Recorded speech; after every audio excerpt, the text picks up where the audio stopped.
मुझे बताइए, क्या इतने वर्षों में कभी एक भी किस्त बंद हुई क्या? पीएम किसान सम्मान निधि बिना ब्रेक के जारी है। आज तक 4.25 लाख करोड़ रुपए, आंकड़ा याद रखना, 4.25 लाख करोड़ रुपए किसानों के खाते में भेजे जा चुके हैं। जरा आप मेरे साथ बोलेंगे कितने? 4.25 लाख करोड़। कितने? कितने? कितने? और ये 4.25 लाख करोड़ इतने रुपये किसके खाते में जमा किए? किसके खाते में जमा किए? मेरे किसान भाई बहनों के खाते में जमा किए। की प्रेरणा वही आकांक्षी जिलों का मॉडल है। इस योजना के लिए 100 जिलों का चयन बहुत सोच समझकर किया गया है। 3 पैरामीटर्स पर इन जिलों का चुनाव किया गया है। पहला, खेत से कितनी पैदावार होती है। दूसरा, एक खेत में कितनी बार खेती होती है। और तीसरा, किसानों को लोन या निवेश की कोई सुविधा है और है तो कितनी मात्रा में है।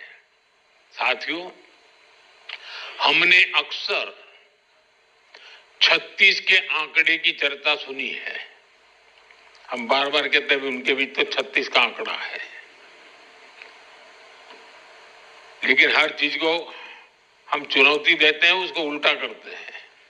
इस योजना में हम सरकार की 36 योजनाओं को एक साथ जोड़ रहे हैं। जैसे प्राकृतिक खेती पर राष्ट्रीय मिशन है, सिंचाई के लिए पर ड्रॉप मोर क्रॉप अभियान है, तेल उत्पादन को बढ़ाने के लिए तिलहन मिशन है, ऐसी अनेक योजनाओं को एक साथ लाया जा रहा है। पीएम धन धान्य कृषि योजना में हमारे पशुधन पर भी विशेष फोकस किया जा रहा है।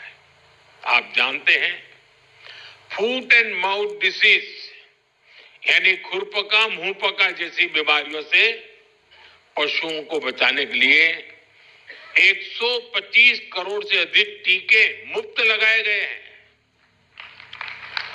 इससे पशु भी स्वस्थ हुए हैं और किसानों की चिंता भी कम हुई है।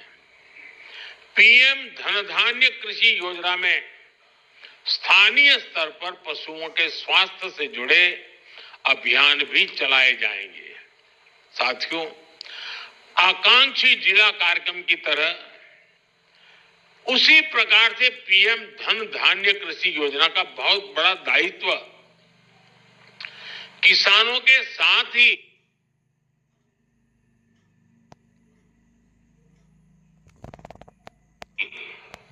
स्थानीय सरकारी कर्मचारियों और उस जिले के डीएम या कलेक्टर पर है। पीएम धन धान्य कृषि योजना का डिजाइन ऐसा है कि हर जिले की अपनी जरूरत के हिसाब से इसकी प्लानिंग में बदलाव लाया जा सकता है। इसलिए मैं किसानों और संबंधित जिलों के मुखिया से आग्रहपूर्वक कहूंगा, अब आपको जिले के स्तर पर ऐसी कार्य योजना बनानी है जो वहां की मिट्टी और वहां की जलवायु के अनुकूल हो। वहां कौन सी फसल होगी, बीज की कौन सी वैरायटी लगेगी, कौन सी खाद कब उचित रहेगी, ये आप सबको मिलकर के एक नए तरीके से सोच समझकर निर्धार करना चाहिए और उसको लागू